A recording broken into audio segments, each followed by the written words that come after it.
संयुक्त आदिवासी जनजाति टेकाने पार्क सरसफाई कार्यक्रम स्थानीय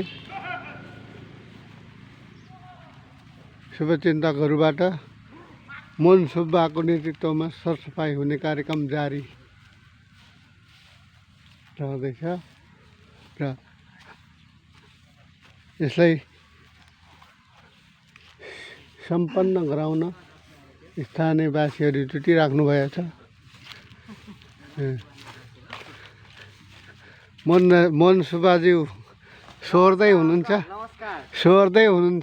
फोहोर मैला आफ्नो ठाउँ आफै बनाऊ सुन्दर बनाऊ भनेर लागिपर्नु भएको छ। एकदम राम्रो छ मोहन सुब्बाको सक्रियता।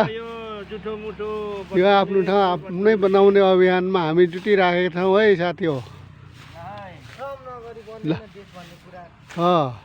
फेरि हर्क साङपाङको पार्टी भनन् हामीलाई, तर होइन है। यो चाहिँ आदिवासी संयुक्त आदिवासी जनजाति टेकाने पार्क समितिको सक्रियतामा है। यो चाहिँ हर्क साङपाङको पार्टी चाहिँ होइन नि। फेरि भ्रम नपरोस् आम जनसमुदायमा।